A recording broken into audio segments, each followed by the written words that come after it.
आज मेरी तबीयत ठीक नहीं है, हम कल बात करेंगे। मैंने हाँ बोला और फोन रख के सो गया। रात के 2 बजे अचानक से मेरी आंख खुली।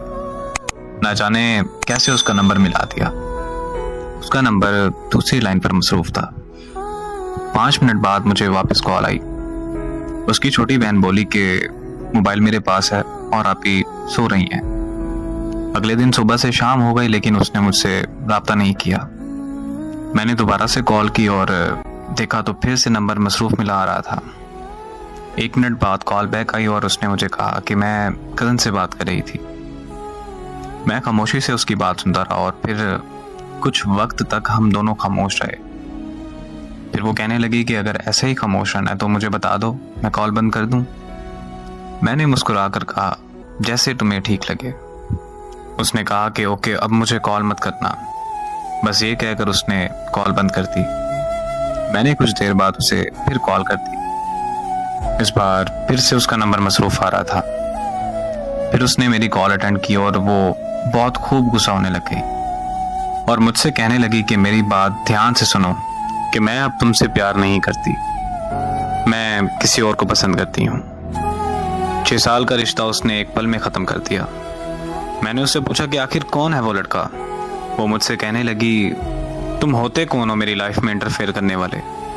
मैंने उससे कहा कि यार मैं तुमसे प्यार करता हूँ, तुम मुझे भूल गई।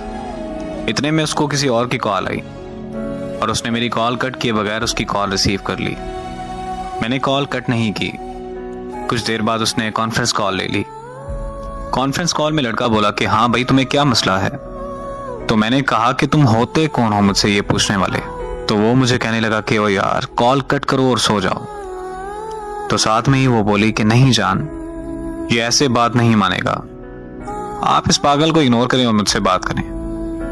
तो वो लड़का बोला कि हाँ मैं भी तो देखूंगी ये कब तक कॉल कट नहीं करता। मोहब्बत में सितम की मिसाल और क्या तुम है। मैंने अपने महबूब को किसी और के साथ रोमांस करते देखा है। वक्त गुजरता गया और मैंने बहुत मुश्किल से खुद को संभाला। 3 साल बाद मुझे एक रॉन्ग नंबर से कॉल आई। मैं कॉल अटेंड करते ही उसकी आवाज़ पहचान गया। वो बोली कि कैसे हो तुम। मैंने उसे कहा कि तुम काम की बात करो बस। तो कहने लगी कि तुम मुझसे अभी तक नाराज हो। मैं खामोश रहा और फिर पूछा उसने कि तुमने शादी कर ली। तो मैंने पूछा कि तुमने कर ली। तो वो बोली कि लोग जिस्म चाहते हैं, शादी कहाँ करते हैं लोग। बात यह है कि जिससे आप मोहब्बत करते हैं उससे कभी मोहब्बत ख़त्म नहीं होती, लेकिन इस तरह करने से आपकी ज़िंदगी में उस शख्स का वजूद चला जाता है।